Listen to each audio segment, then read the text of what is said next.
pour trouver les zéros, on appelle aussi les racines éventuelles d'une fonction du second degré, présentée sous la forme f de x égale à x carré plus bx plus c, il faut commencer par égaler l'expression à 0.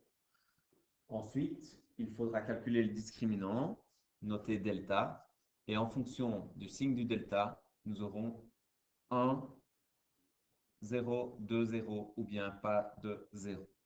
Voyons deux exemples ensemble.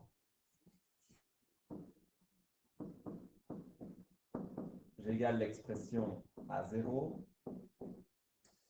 Je détermine la valeur du discriminant delta en utilisant la formule b carré moins 4ac, c'est-à-dire 4 au carré moins 4 fois moins 3 fois c qui vaut moins 1, ce qui me donne 16 moins 12, donc 4.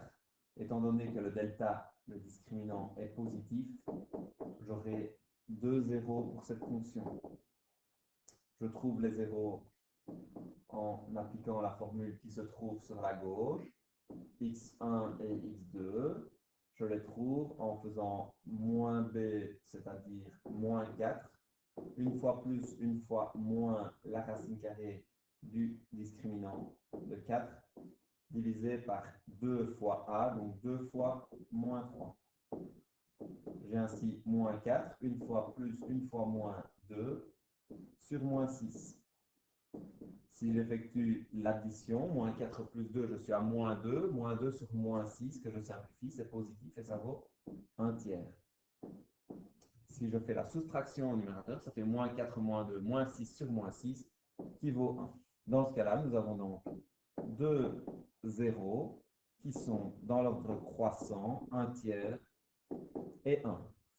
Dans le deuxième exemple, on égale l'expression à 0. On détermine la valeur du discriminant delta en appliquant la formule b carré moins 4ac, c'est-à-dire moins 12 au carré moins 4 fois 2 fois 18,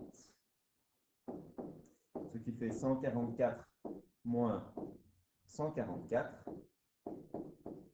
Le discriminant delta vaut 0. Puisqu'il vaut 0, il y aura une seule racine, un seul 0 pour cette fonction. Pour déterminer l'unique 0, on applique la formule moins b sur 2a. C'est-à-dire, dans ce cas-ci, moins 12, j'écris 12 sur 2a, donc 2 fois 2, 12 sur 4,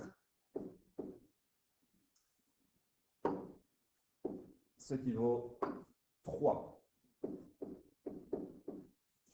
L'unique 0 de cette fonction est donc 3. Si le delta est négatif, comme vous le voyez dans la théorie, il n'y aura alors pas de 0 pour la fonction.